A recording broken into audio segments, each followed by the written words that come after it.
Well, hello, Transparent Church and friends. This is Pastor James with the Word of the Day. Today I want to spotlight 1 John chapter 3, verses 17 and 18 from the New Living Translation, where we find these words.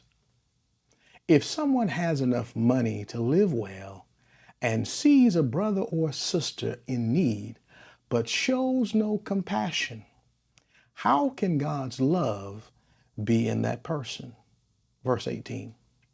Dear children, let's not merely say that we love each other.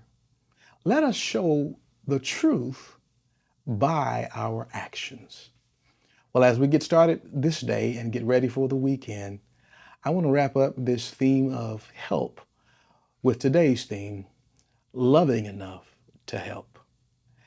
John challenges the believers in this passage to consider not just having lip service about our love, but rather life service, so much so that we love enough to help.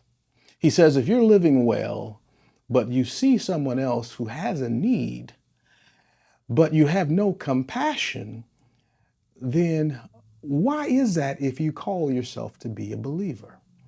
He simply let us know that when we truly are born again as believers who follow the Word of God and who don't just talk about it, but actually walk it out in our lives, we have compassion because God has loved us.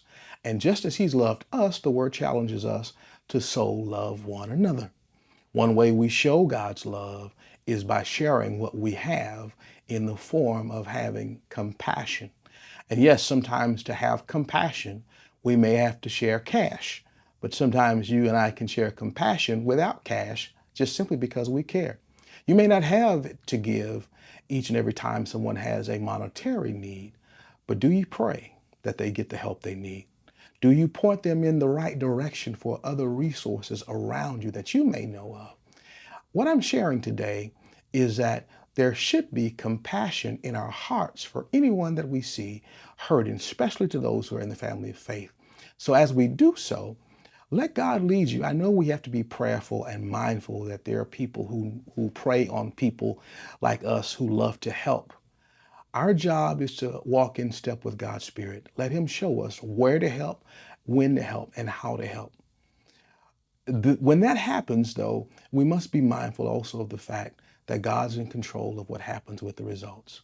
So free yourself, but love enough to help. Let God lead you in how to help, but have compassion whether you're giving monetarily or not. Have a heart to pray if you can't do anything else. Moral of the message of this week and today is love enough to help in any way. God bless you. Have a great weekend. And Lord willing, we'll see you at church on Sunday or back here online next time.